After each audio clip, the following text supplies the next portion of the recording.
구속사 읽기 좋은 날입니다. 이 시간에는 창세기의 족보 제2장 네 번째로 창세기 족보의 연대부터 함께 읽어가도록 하겠습니다. 4.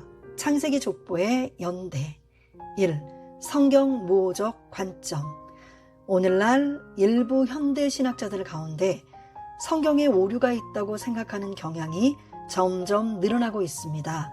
그러나 성경은 살아계신 하나님의 말씀으로 완전하고 정확무오한 계시의 책입니다. 정확무오하다는 범위는 성경 전체에 해당됩니다.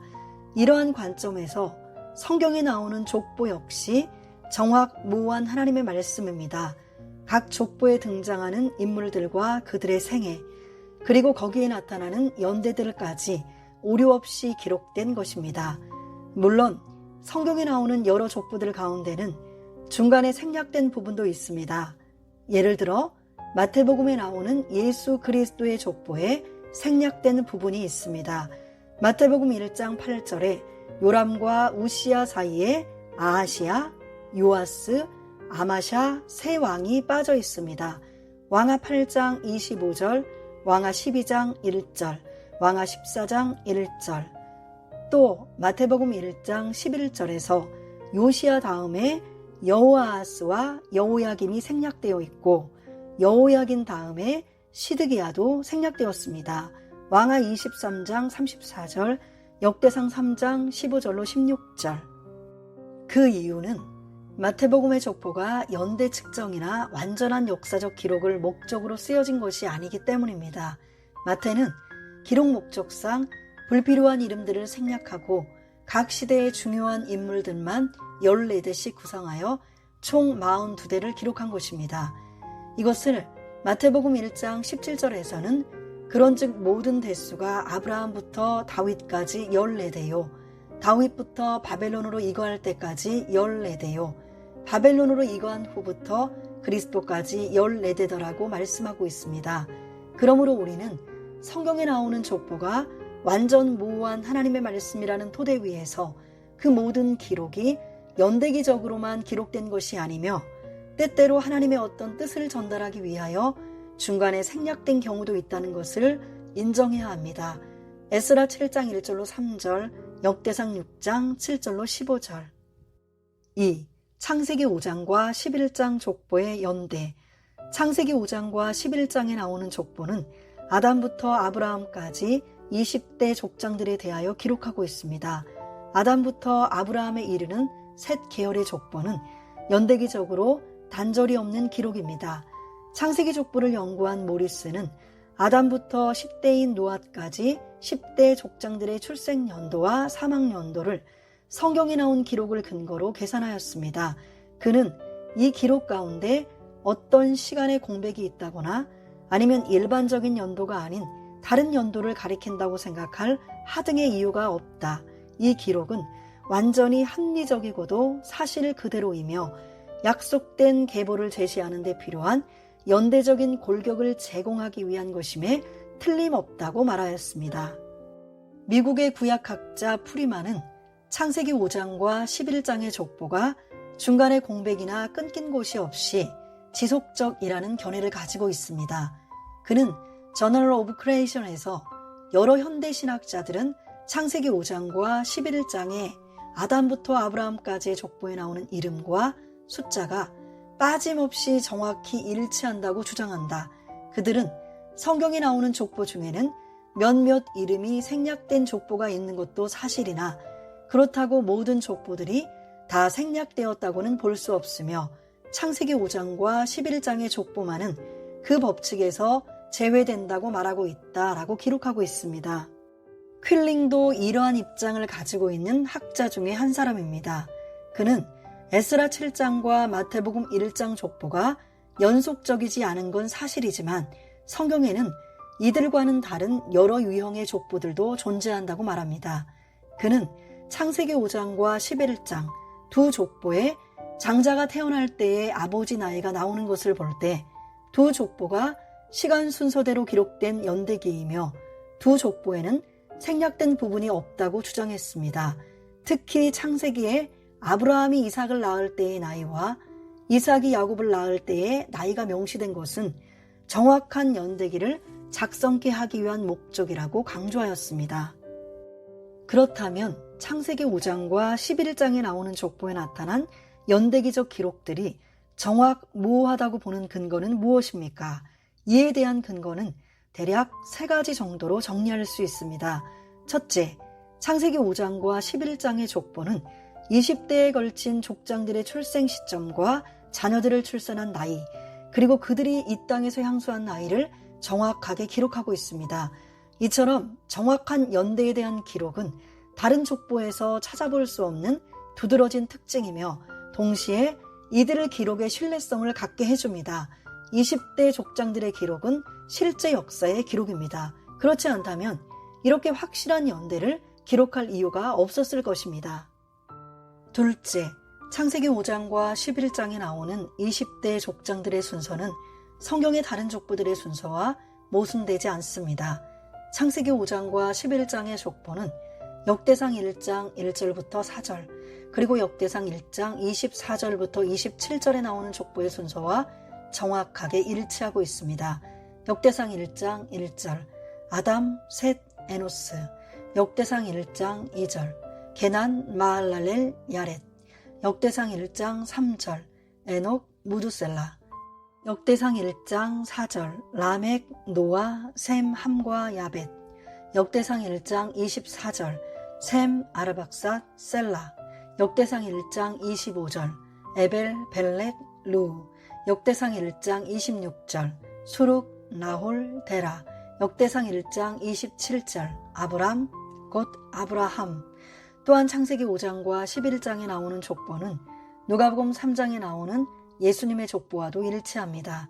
물론 누가복음 3장 34절로 38절을 볼 때 한 사람이 차이나는 것을 발견할 수 있습니다. 그것은 아르박삿과 셀라 사이에 창세기 11장의 족보에는 없는 가이난이 삽입된 것입니다. 그러나 가이난은 연대 계산에는 아무런 문제가 되지 않습니다. 그러므로 연대 계산에 공백이 있다는 확실한 증거가 나오지 않는 한 히브리어 본문에 의거하여 연대 계산을 하는 것이 왜곡 가능성이 높은 여타의 역사적인 자료나 추정에 의거하여 연대 계산을 하는 것보다도 월등히 정확한 것입니다. 셋째, 마태복음에 나오는 족보와 창세기 5장과 11장에 나오는 족보는 서로 별개의 족보입니다. 마태복음 족보에 나오는 내용이 성경의 다른 역사적인 기록들과 비교할 때 빠진 것들이 많이 있는 것은 사실입니다. 그 이유는 족보를 역사적 혈통대로 기록한 것이 아니라 성령의 감동하에 구속사의 실현을 강조하려는 의도로 기록했기 때문입니다. 마태복음 족보는 예수 그리스도를 통하여 구속사의 절정을 이루기까지 하나님의 구속 활동을 부각시켜주는 인물들을 중심으로 14대씩 3기로 나누어 기록하고 있습니다. 마태복음 1장 17절. 마태복음에서는 성경의 족보를 역사적으로 다 기록하지 않았습니다. 마태는 유대인들을 대상으로 그들이 예수가 메시아 되심을 이해하고 잘 받아들일 수 있도록 예수 그리스도의 족보를 아브라함부터 시작한 것으로 보입니다. 이로 볼 때 마태복음 족보는 역사적인 출생과 후손들에 대한 기록이기보다는 믿음의 혈통이 어떻게 이어져 왔는가에 초점을 맞춘 것입니다. 로마서 9장 6절로 11절. 이처럼 구속사적 의도로 기록된 마태복음의 족보를 근거로 창세기 5장과 11장의 족보의 역사성과 정확성을 의심하는 것은 타당하다고 볼 수 없습니다. 창세기 5장과 11장의 족보를 본문 그대로 받아들이고 정확하게 연대를 따져볼 때 다시 한번 성경의 모호성과 그 심오한 영적 세계의 깊이와 향기에 심취하게 될 것입니다. 3. 연대 계산의 기준점. 성경에 수많은 족보가 나오지만 성경 인물들의 출생이나 사망에 관한 연대가 매번 등장하지는 않습니다. 그러므로 하나의 기준점이 필요합니다. 성경에 정확하게 언급된 연도를 기준으로 앞으로 나아가기도 하고 뒤로 되돌아가기도 하면서 따져가다 보면 하나의 모범적인 연대표를 작성할 수 있습니다. 이러한 연대표 작성을 위한 성경적인 기준점이 출애굽 연도입니다. 1. 출애굽 연도는 주전 1446년입니다. 출애굽 연도는 그 이전의 족장들의 생애를 연도별로 계산하는 데 있어서 중요한 기준이 됩니다. 성경에서 출애굽 연도를 계산하는 시초는 열왕기서에서 발견할 수 있습니다. 열왕기상 6장 1절에서 이스라엘 자손이 애굽 땅에서 나온 지 480년이요 솔로몬이 이스라엘 왕이 된 지 4년 12월 곧 2월에 솔로몬이 여호와를 위하여 전 건축하기를 시작하였더라고 말씀하고 있습니다. 역대하 3장 1절로 2절에서는 솔로몬이 예루살렘 모리아산에 여호와의 전 건축하기를 시작하니 그곳은 전에 여호와께서 그 아비 다윗에게 나타나신 곳이요 여부수 사람 오르난의 타작마당에 다윗이 정한 곳이라 솔로몬이 왕위에 나아간 지 4년 2월 초 1일에 건축하기를 시작하였더라 하면서 정확히 그 날짜까지 2월 2일이라고 증거하고 있습니다. 솔로몬이 이스라엘 왕으로 즉위한 것이 일반적으로 알려진 주전 970년이며 솔로몬이 예루살렘 성전 건축을 시작한 때는 왕이 된 지 4년으로 주전 966년입니다. 이를 근거로 하여 480년을 계산하면 출애굽 연도는 주전 1446년이 됩니다. 물론 출애굽 연도를 주전 13세기로 보는 자유주의적인 신학자들도 있지만 대부분의 보수적인 신학자들이 지지하는 주전 1446년이 보다 성경적이라고 여겨집니다. 2. 애굽에 있었던 기간은 430년입니다. 출애굽기 12장 40절로 41절에서 이스라엘 자손이 애굽에 거주한 지 430년이라 430년이 마치는 그날에 여호와의 군대가 다 애굽 땅에서 나왔은즉 이라고 말씀하고 있습니다. 갈라디아서 3장 17절 그러므로 출애굽한 때가 주전 1446년이라면 애굽에 들어간 때는 주전 1876년입니다. 계산은 주전 1446 더하기 430은 주전 1876년. 3. 아브라함이 탄생하여 애굽에 들어갈 때까지 290년이 걸렸습니다. 아브라함은 100세에 이삭을 낳았습니다. 창세기 21장 5절. 이삭은 60세에 야곱을 낳았습니다. 창세기 25장 26절. 야곱은 130세에 애굽에 들어갔습니다. 창세기 47장 9절. 그러므로 아브라함이 탄생하여 야곱이 애굽에 들어갈 때까지는 290년이 걸렸습니다. 이를 근거로 출애굽했던 주전 1446년과 애굽에 있었던 기간 430년과 아브라함이 태어나 자손들이 애굽에 들어가기까지의 290년을 합산하면 아브라함이 태어난 해가 됩니다. 이는 주전 2166년이 됩니다. 계산은 주전 1446년 더하기 430년 더하기 290년은 주전 2166년. 이와 같이 성경에 나타난 명백한 연도를 기준으로 하여 유추해 가면 성경에 나와 있지 않은 사건이나 인물의 출생 연도도 얼마든지 정확하게 계산해낼 수 있습니다. 아담에서 아브라함에 이르는 20대에 걸친 족장들의 연대표를 정리하면서 이제 그 마지막인 아브라함의 출생 연도를 발견하게 되었습니다. 이를 기준으로 거슬러 올라가면서 연대를 계산하면 아담부터 시작하여 아브라함에 이르기까지 20대 족장들이 살던 때가 언제였는지를 정확하게 알 수 있습니다. 이제 우리는 창세기 4장과 5장, 10장과 11장에 나오는 족보를 중심으로 족보 속에 담긴 하나님의 구속사적 경륜을 살펴보도록 하겠습니다. 제3장 가인 계열의 족보. 창세기 3장이 인류의 원죄에 대한 기록이라면 창세기 4장은 원죄에 따른 자범죄의 기록들이라 할 수 있습니다. 아담의 원죄가 한 개인에게만 국한되지 않고 모든 후손들에게 영향을 끼친 첫 번째 결과가 가장 먼저 그의 아들 가인을 통해서 나타나게 되었습니다. 이러한 죄의 속성은 가인 한 사람뿐 아니라 말씀으로 죄악을 제어하지 못하고 그 유혹에 넘어가는 모든 사람들 속에 강하게 역사하여 점점 더 번식하고 증강하며 성장하여 갔습니다. 그리하여 가인의 범죄와 악함은 가인의 반열에 있는 모든 후손들에게 공통적인 특성으로 나타나고 있습니다. 살인자 가인의 죄악과 포악성이 그 후손들 속에서 더더욱 발전하여 가인 계열의 람에게 이르러 절정에 달하였습니다. 가인 후손들의 족보는 하나님의 이름이나 하나님의 역사를 전혀 찾아볼 수 없는 소위 하나님 부재의 족보입니다. 이번 장에서는 창세기 4장에 기록되어 있는 가인 계열의 족보를 통하여 가인의 후예들의 삶과 불신앙의 모습을 살펴보고 가인의 죄악을 답습하는 후예들의 삶을 통하여 그 불신이 어떻게 계속적으로 나타나는지를 살펴보고자 합니다.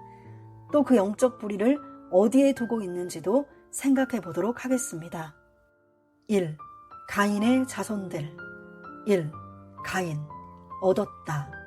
창세기 4장 1절을 볼 때 아담과 하와가 동침하여 하나님의 은혜로 첫 아들 가인을 낳았습니다. 이는 창세기 3장 15절에 여자의 후손에 관한 약속이 있은 이후 아담과 하와가 낳은 첫 아들이었습니다. 그야말로 가인은 아담의 장자로서 하나님의 은혜 가운데 출생한 기쁨의 아들이었습니다. 창세기 4장 1절 아담이 그 아내 하와와 동침하매 하와가 잉태하여 가인을 낳고 이르되 내가 여호와로 말미암아 등남하였다 하니라. 내가 여호와로 말미암아 등남하였다는 이 말은 등남에 대한 하와의 기쁨의 표시입니다. 가인의 이름은 인류의 첫 열매를 얻은 하와의 고백이자 하와의 신앙이 반영된 이름으로 하나님의 은총으로 말미암았다는 의미가 내포되어 있습니다. 절대적인 하나님의 은혜 가운데 하나님의 도움을 받아 낳았다는 것입니다. 첫 아들로서의 가인에게 거는 아담과 하와의 기대가 무척 컸음을 엿볼 수 있습니다. 바로 이 아들을 통해서 잃어버린 낙원을 재건하고자 하는 희망을 가지고 부른 이름입니다. 등남과 관련하여 하와는 구속주라는 뜻의 여호와라는 신명칭을 사용함으로써 창세기 3장 15절에 여자의 후손에 대한 여호와의 약속을 믿고 구원의 소망을 피력했다고 볼 수 있습니다. 또한 가인이라는 이름에는 여호와께 대한 하와의 감사와 찬송이 함축되어 있습니다. 그 이름은 저주받은 이후 처음 해산의 고통과 위험 중에서 구원해 주신 은혜에 대한 감사의 고백이기도 했습니다. 창세기 3장 16절 이러한 하와의 고백은 그녀가 에덴 동산에서 쫓겨났을지라도 다시 회개하여 하나님의 약속을 믿는 신앙생활을 하고 있었음을 짐작하게 합니다. 그리고 세월이 지난 후에 가인과 아벨이 하나님께 제사를 드리는 것만 보아도 가인이나 아벨은 그 부모를 통하여 하나님을 믿게 된 것입니다. 그런데 이렇게 은혜 가운데 출생한 아담의 첫 아들 가인이 어찌하여 동생 아벨을 죽이는 끔찍한 사건의 장본인이 되었을까요? 1. 가인이 살인자가 된 이유. 그것은 하나님께 드린 제사 문제로 시작되었습니다. 하나님이 아벨과 그 제물은 연락하셨으나 가인과 그 제물은 연락하지 않으셨습니다. 두 사람의 차이는 무엇입니까? 첫째, 가인은 믿음을 잃어버렸기 때문입니다. 히브리서 11장 4절에서 믿음으로 아벨은 가인보다 더 나은 제사를 하나님께 드림으로 하나님이 그 예물에 대하여 증거하심이라 저가 죽었으나 그 믿음으로써 오히려 말하느니라 하고 말씀하고 있습니다. 아벨이 믿음으로 더 나은 제사를 드린 것은 양의 첫 새끼를 바친 것에서 나타납니다. 아벨은 하나님을 향한 믿음이 있었기에 첫 번째 것, 즉 가장 소중한 것을 하나님께 바치는 정성이 있었으나 가인에게는 첫이라는 기록이 없습니다. 창세기 4장 3절로 5절 하나님은 언제나 소산물의 첫 것 그리고 첫 아들을 당신의 것으로 거룩하게 구별하였습니다. 출애굽기 23장 19절 너의 토지에서 처음 익은 열매의 첫 것을 가져다가 너희 하나님 여호와의 전에 드릴지니라. 잠언 3장 9절 내 재물과 내 소산물의 처음 익은 열매로 여호와를 공경하라. 에스겔 48장 14절 그 땅의 처음 익은 열매를 남에게 주지도 못하리니 이는 나 여호와에게 거룩히 구별한 것임이니라. 하나님은 믿음이 있는 아벨과 아벨의 제물은 연락하셨으나 믿음이 없는 가인과 가인의 제물은 연락하지 않았습니다. 가인은 하나님을 믿는 사람이었지만 하나님께 제사 드릴 때 이미 그 믿음을 잃어버린 상태였으므로 하나님은 가인도 받지 않았고 그가 드리는 제물 역시 기뻐하지 않았던 것입니다. 잠언 15장 8절. 악인의 제사는 여호와께서 미워하셔도 정직한 자의 기도는 그가 기뻐하시느니라. 로마서 12장 1절. 그러므로 형제들아, 내가 하나님의 모든 자비하심으로 너희를 권하노니 너희 몸을 하나님이 기뻐하시는 거룩한 산 제사로 드리라. 이는 너희의 드릴 영적 예배니라. 둘째, 가인은 회개의 기회를 놓쳤기 때문입니다. 하나님께서 가인과 가인이 드린 제물을 거절했을 때 그는 자신이 믿음을 상실했음을 깨닫고 믿음이 있는 아벨을 중보자로 내세워 다시 제사를 드렸어야 했습니다. 그러나 가인의 반응은 의외였습니다. 여호와 앞에 심히 분하여 안색이 변했습니다. 하나님 앞에서 정면으로 얼굴을 붉힌다는 것은 죄악된 어둠의 속성이 아니겠습니까? 창세기 4장 5절로 6절에서는 가인과 그 제물은 연락하지 아니하신지라 가인이 심히 분하여 안색이 변하니 여호와께서 가인에게 이르시되 내가 분하여 함은 어찌미며 안색이 변함은 어찌미뇨 라고 말씀하고 있습니다.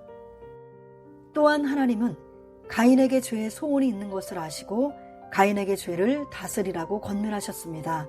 창세기 4장 7절. 그러나 가인은 하나님이 주신 이 회개의 기회를 놓치고 아벨을 쳐 죽이고 말았습니다. 마지막으로 하나님은 가인에게 회개의 기회를 더 주시기 위해 다시 한번 찾아오셨습니다. 아벨을 죽인 가인에게 묻습니다. 마치 선악과를 따먹고 숨어있는 아담에게 아담아 내가 어디 있느냐고 물으셨던 것처럼 내 아우 아벨이 어디 있느냐고 물으셨습니다. 창세기 3장 9절, 창세기 4장 9절. 하나님은 다 아시면서도 그렇게 물어보셨습니다. 아담이 어디 숨었는지 몰라서 물으신 것이 아닌 것처럼 아벨이 어떻게 되었는지 몰라서 물으신 것이 아닙니다. 하나님은 내가 진심으로 아우를 지켜주었어야 하지 않느냐고 물으시면서 가인의 회개를 원하셨던 것입니다. 하나님은 가인이 회개하고 제가 아벨을 죽였습니다. 죽을 죄를 지었습니다. 용서해 주십시오. 라고 대답하기를 기대하셨습니다. 하나님은 가인을 끝까지 권고해주고 사랑을 베풀어 가면서 붙잡아 주시려고 했던 것입니다. 그러나 가인은 회개는커녕 오히려 하나님께 대들면서 내가 내 아우를 지키는 자이니까 라고 당돌하게 대꾸했습니다. 창세기 4장 9절. 결국 가인은 아벨을 쳐 죽이고 하나님의 말씀에 도전하였으며 하나님이 주신 회개의 기회들을 다 놓치고 말았습니다. 셋째, 가인은 소속이 잘못되었기 때문입니다. 가인이 믿음을 잃어버리게 된 근본적인 원인이 무엇입니까? 바로 가인의 소속이 잘못되었기 때문이라고 성경은 지적하고 있습니다. 요한일서 3장 8절로 9절에서는 마귀에게 속한 자, 하나님의 씨가 없는 자라고 그 소속을 밝히고 있습니다. 요한일서 3장 12절에서는 가인이 아우를 죽인 이유를 거듭 악한 자에게 속한 자였기 때문이라고 말씀합니다. 동생 아벨을 죽인 살인자 가인은 형제 사랑의 계명을 정면으로 위반한 대표적인 인물입니다. 그래서 사도 요한은 가인에 대하여 악한 자에게 속한 마귀의 씨요, 본질상 하나님의 씨가 없었으므로 살인했다고 하였습니다. 요한일서 3장 9절로 11절. 가인이 악한 자의 소속이 된 것은 가인이 마귀의 생각을 받아들였기 때문입니다.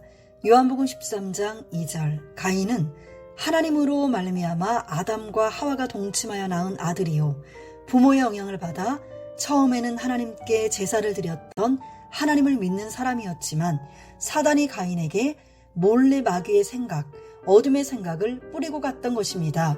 마태복음 13장 25절로 30절, 마태복음 13장 25절로 28절.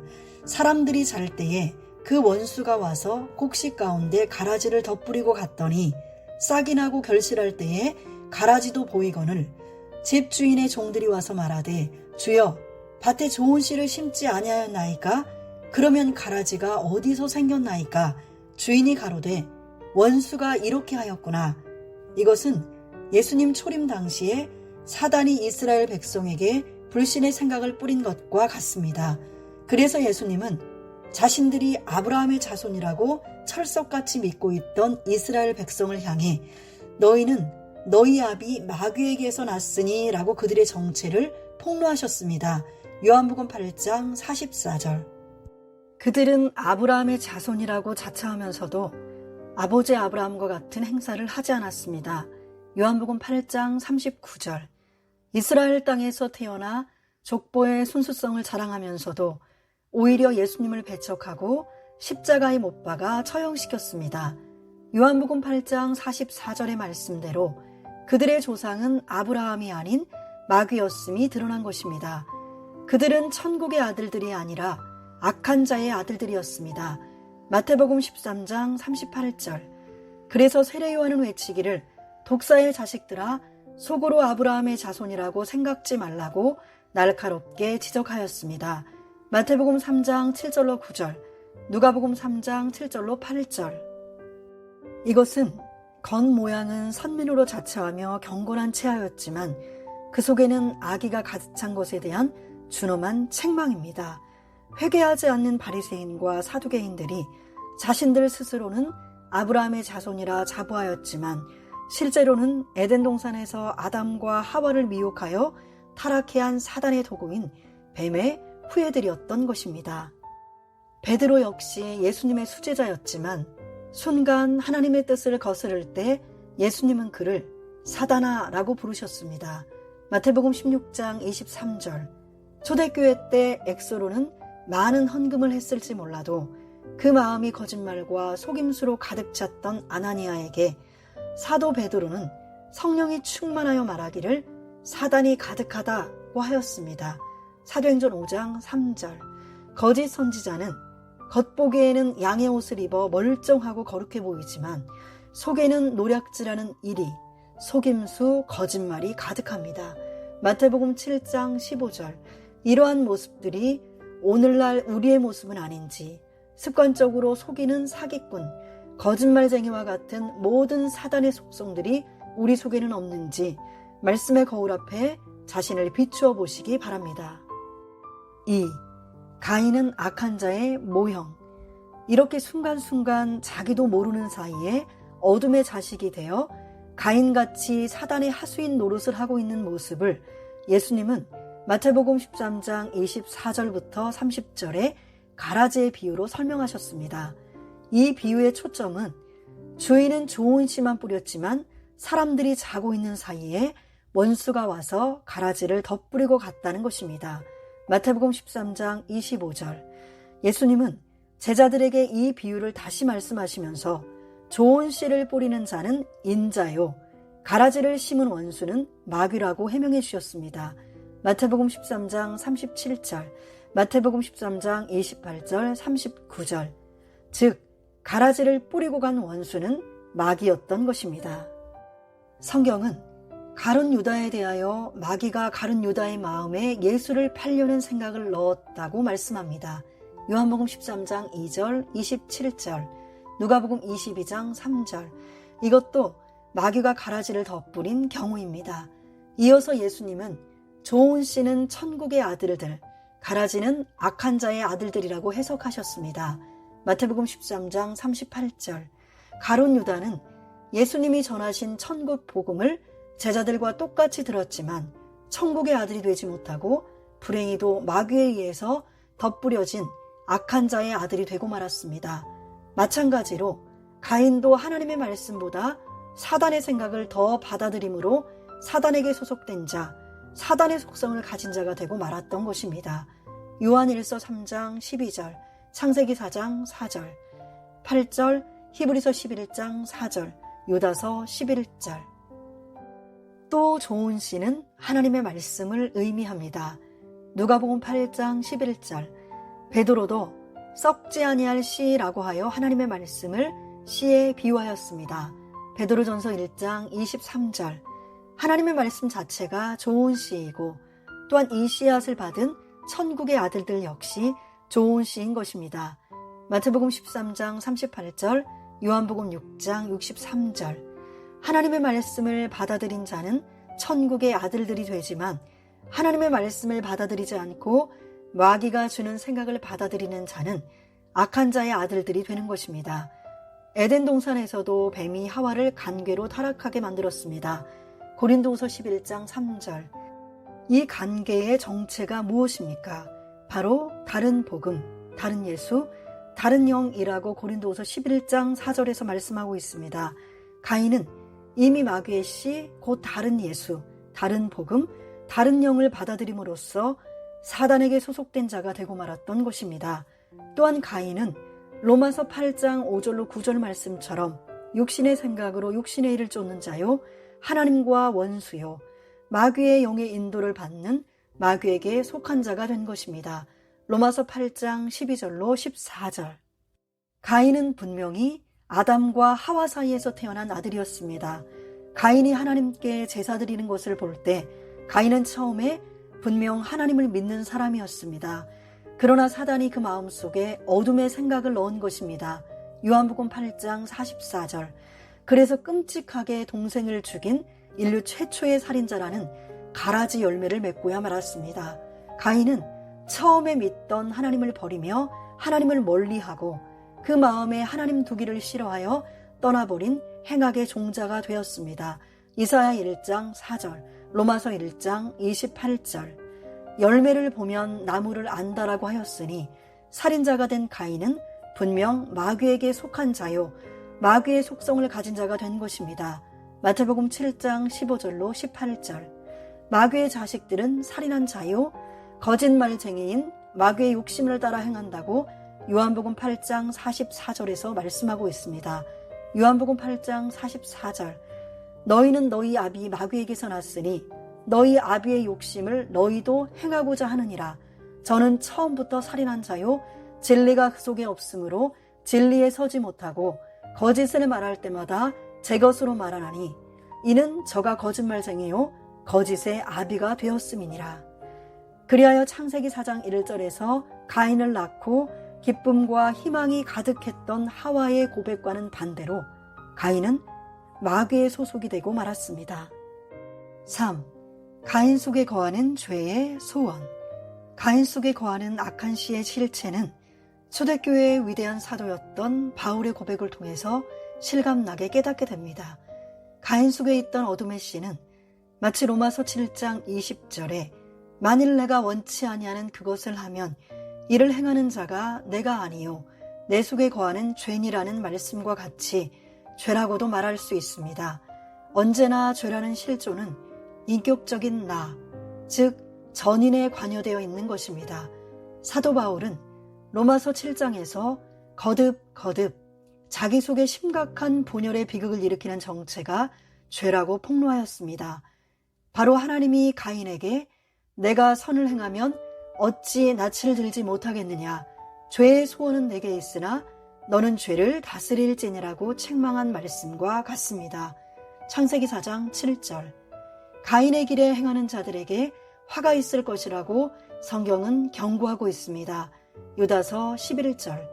오늘 우리는 가인의 길에서 떠나 죄를 다스려야 합니다. 가라지의 비유에서는 마지막 때 사단이 거짓 씨를 뿌리는 대상에는 택함받은 성도를 비롯하여 그 누구도 예외일 수 없다고 교훈하고 있습니다. 가라지는 잠자는 사이 밤에 심겨졌다가 그 열매를 맺을 때에야 비로소 알게 됩니다. 마태복음 13장 25절. 그러므로 우리는 좋은 씨, 하나님의 말씀을 받은 마음밭에 가라지가 심겨지지 않도록 늘 깨어 있어 마음밭을 잘 지켜야 하겠습니다. 잠언 4장 23절, 16장 32절, 마태복음 13장 19절, 25절로 27절. 그렇지 않으면 제 아무리 오랜 신앙의 연륜을 쌓았다 하더라도 가인처럼 마귀의 속성을 가진 자가 되어 마귀의 하수인 노릇을 하게 될 것입니다. 진자는 이긴 자의 종이라고 말씀하고 있습니다. 베드로후서 2장 19절, 요한복음 8장 34절, 로마서 6장 16절, 디도서 3장 3절. 우리는 하나님의 종이 되어 거룩함에 이르는 열매를 맺고 선한 일에 열심하는 친백성이 되어야 하겠습니다. 로마서 6장 22절, 디도서 2장 14절, 에베소서 2장 10절. 4. 놋 땅에 거한 가인. 가인은 범죄하고도 하나님이 선언하신 형벌이 너무 가혹하다고 항의하면서 형벌을 감당할 수 없다고 뻔뻔스럽게 불평하였습니다. 창세기 4장 13절로 14절. 가인이 회개하는 마음으로 이같이 말했더라면 좋았으련만 그런 기미는 없어 보입니다.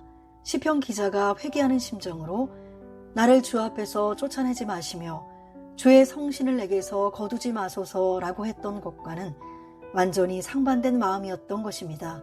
시편 51편 11절. 살인자 가인에게 내린 저주가 무엇입니까?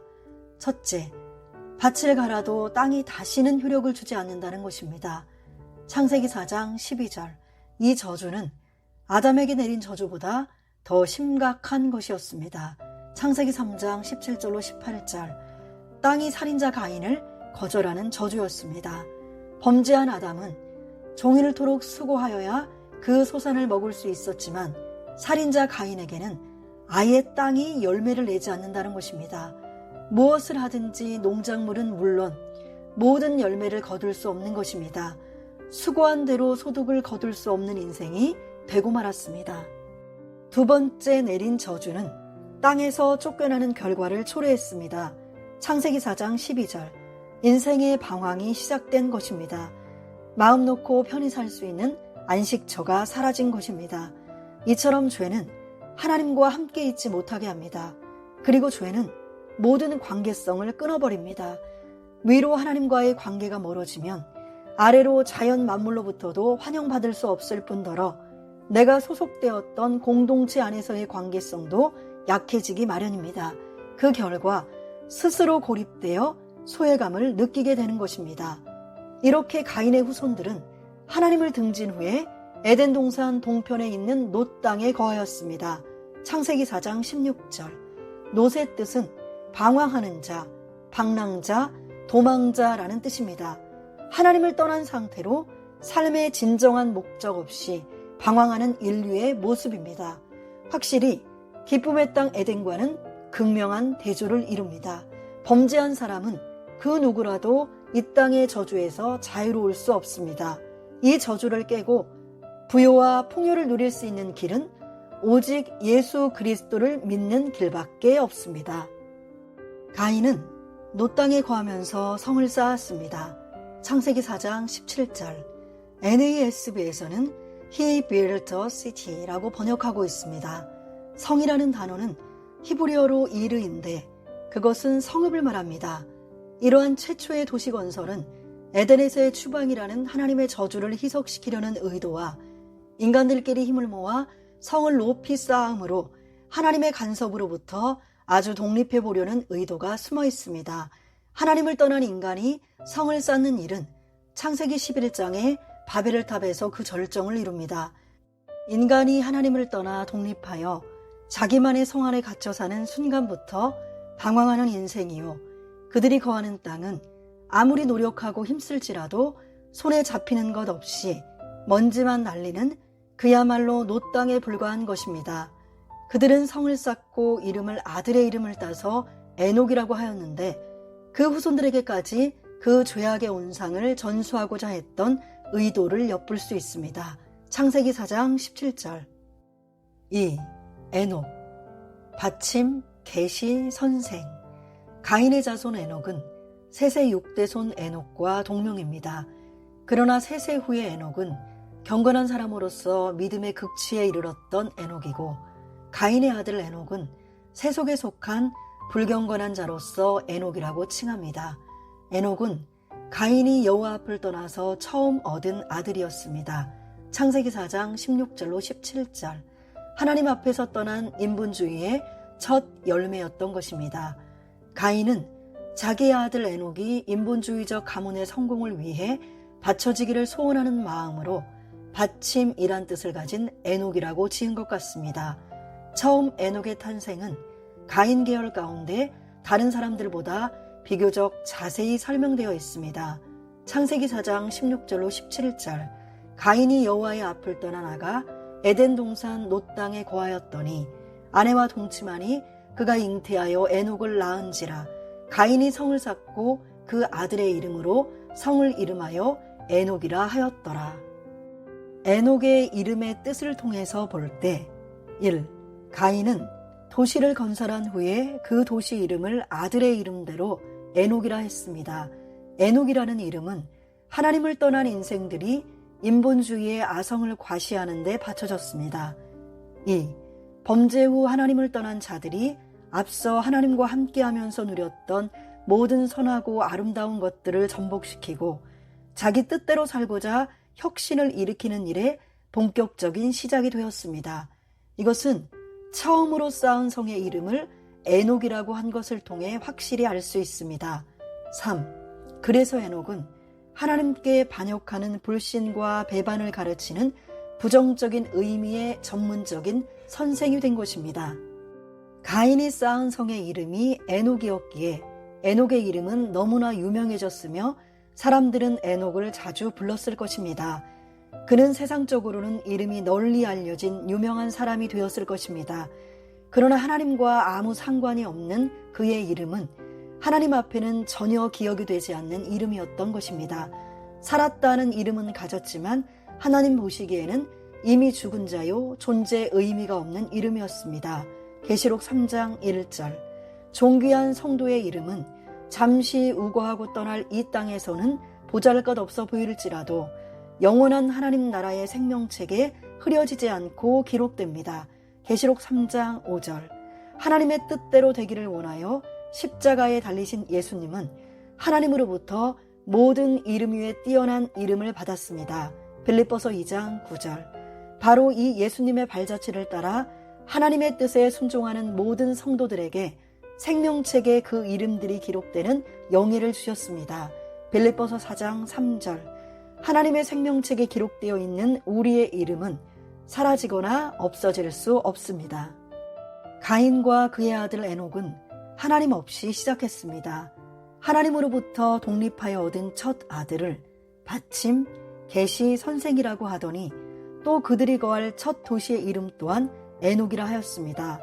가인과 에녹이 하나님 없이 세운 인간적인 계획과 포부는 아주 대단했던 것 같습니다. 그들은 자기들끼리 하나님 없는 지상 천국을 꿈꾸며 에덴 동산에 버금가는 화려한 도시를 건설하려 했던 것입니다. 그러나 하나님을 떠나 시작한 그들의 결과는 어떠했습니까? 그들은 대학살과 모든 잔인성과 죄악의 정신적인 원조가 되고 말았습니다. 자기들의 생각의 에녹성은 금방이라도 지상 낙원이 될 듯했지만 그들의 거창한 시작과 달리 점점 죄악의 도시, 살인의 도시, 부정과 부패의 도시가 되어갔던 것입니다. 우리의 삶 속에는 때때로 하나님 없는 시작이 얼마나 많이 있습니까? 하나님 없는 화려한 행사 계획, 하나님 없는 사업 성공 계획, 하나님 없는 결혼 계획, 하나님 없는 노후 계획이 얼마나 많습니까? 모든 시작의 근원은 하나님이십니다. 무슨 일이든지 하나님께 기도함으로 아뢰며 말씀으로 확인하며 하나님의 사람에게 묻고 시작할 때 하나님이 그 결실에 이르기까지 전폭적으로 책임져 주신다는 것을 믿으시기 바랍니다. 3. 이랏. 도망자, 도피자, 과시하는 자. 이랏은 에녹의 아들입니다. 그의 이름의 뜻을 볼 때 그는 자기 자신을 과시하는 자입니다. 하나님을 피해 도망다니면서 온갖 범죄를 저지른 후 하나님이 어디 있느냐? 우리가 하는 일을 하나님이 보지 못할 거야 라고 말했을 것입니다. 하나님이 없다 하므로 죄짓는 일에 전혀 두려움이나 거리낌이 없었을 것입니다. 그러한 자를 성경에서는 가장 어리석은 자라고 말씀하고 있습니다. 시편 4절. 악인은 그 교만한 얼굴로 말하기를 여호와께서 이를 감찰치 아니하신다 하며 그 모든 사상에 하나님이 없다 하나이다. 시편 14편 1절. 어리석은 자는 그 마음에 이르기를 하나님이 없다 하도다. 저희는 부패하고 소행이 가증하여 선을 행하는 자가 없도다. 하나님은 우리의 행동, 그 행동의 배후에 숨은 동기, 우리의 심장과 폐부까지 감찰하시고 우리의 생각을 낱낱이 살피십니다. 예레미야 17장 10절, 시편 94편 9절, 잠언 5장 21절. 현재뿐 아니라 과거와 미래까지 살피시는 분입니다. 시편 139편 1절부터 3절. 그러므로 우리는 하나님 앞에 속일 수도 없거니와 그 앞에는 아무것도 감출 수 없는 것입니다. 하나님의 눈은 일곱이며 전 우주에 충만하시며 일곱 날의 빛과 같이 환히 보고 계십니다. 스가랴 3장 9절, 4장 10절, 계시록 5장 6절, 이사야 30장 26절. 또한 그 눈은 불꽃 같아서 그 앞에서 누구도 피할 자 없는 것입니다. 역대하 16장 9절. 그 눈으로 선인과 악인을 모두 감찰하신다고 하셨으며 잠언 15장 3절, 시편 33편 13절에서는 여호와께서 하늘에서 감찰하사 모든 인생을 보신다고 하였고 14절에서는 그 거하신 곳에서 세상 모든 거민을 하감한다고 하였고 이어서 15절에서는 저희 모든 행사를 감찰하신다고 하였습니다. 욥기 34장 21절로 22절에서는 하나님은 사람의 길을 주목하시며 사람의 모든 걸음을 감찰하시나니 악을 행한 자는 숨을 만한 흑암이나 어두운 그늘이 없느니라고 말씀하고 있습니다. 하나님이 창조하신 시간과 공간 속에서 더 깊이 숨고 더 멀리 도망갈지라도 하나님이 천지를 명하여 일제히 서도록 명하시면 애써 도망친 그 장소 그 시간에 하나님이 또 서 계시면 됩니다. 이사야 48장 13절. 아간이 외투 한 벌과 금, 은을 훔쳤을 때 이스라엘 사람들은 아무도 몰랐지만 하나님은 찾아내고야 말았습니다. 여호수아 7장 1절로 26절. 미갈이 창가에서 춤추며 찬양하는 다윗을 보고 심중에 업신여겼던 사실을 그 누구도 몰랐으나 하나님은 아시고 그 결과 미갈은 죽는 날까지 자식이 없었습니다. 사무엘하 6장 16절, 사무엘하 6장 23절. 아나니아가 소유를 판 것 중에 일부를 숨긴 것을 아내 외에는 아무도 몰랐습니다. 그 악한 마음을 하나님이 베드로에게 미리 알게 하셨고 그 결과 당일에 쓰러져 장사되고 말았습니다. 사도행전 5장 1절로 11절. 참으로 하나님 앞에서 숨기려는 자, 그 앞에서 거짓말로 속이는 자, 하나님 앞에서 도망하려는 자는 얼마나 어리석은 자입니까? 이라의 의미 가운데 과시라는 것은 자랑해 보이되 사실보다 크게 나타내어 보이는 것을 말합니다. 자기가 현재 가진 재산이나 외모, 권력이나 명예보다 더 부풀려서 남에게 자랑하고 스스로에게는 위안을 삼는 것입니다. 바벨론의 느부갓네살 왕이 그러했습니다. 그는 바벨론의 웅장한 성읍을 바라보면서 자신의 능력과 권세와 영광을 힘껏 과시하고 자랑했을 때 그 말이 채 끝나기도 전에 하늘에서 소리가 들렸고 그는 그 말씀대로 당장의 들짐승과 같은 비참한 처지로 전락하고 말았습니다. 다니엘 4장 28절로 37절. 바벨론 왕 브로닥 발라단 앞에서 하나님의 은혜를 전달하지 않고 자기 힘과 자기 능력만 뽐내고 자랑하던 히스기야 왕 때문에 유다 나라는 패망할 것이라는 선고를 받고 말았습니다. 왕하 20장 16절로 19절, 이사야 39장 6절로 7절. 하나님이 마음속에서 떠나고 없을 때 사람들은 그 공허함을 권력과 명예, 인기로 치장하면서 채우려 합니다. 돈의 힘, 학식의 힘, 권력의 힘, 물리적인 힘으로 연약하고 가난한 자들을 상처 주고 낙심시킵니다. 하나님이 계시지 않는 그들의 마음은 얼마나 공허합니까? 그래서 성경은 그와 같은 자들에게 허탄한 자랑을 하지 말라. 그것은 악한 것이라고 하였습니다. 야고보서 4장 16절. 우리의 자랑은 오직 예수 그리스도뿐입니다. 갈라디아서 6장 14절. 하나님을 떠나 자기를 거짓으로 포장하고 과시하는 인생이 아니라 오직 예수 그리스도만을 자랑하는 인생이 되어야 하겠습니다. 구속사 읽기 좋은 날, 이 시간에는 여기까지 읽어드리고요. 다음 시간에 이어서 함께 읽어가도록 하겠습니다. 감사합니다.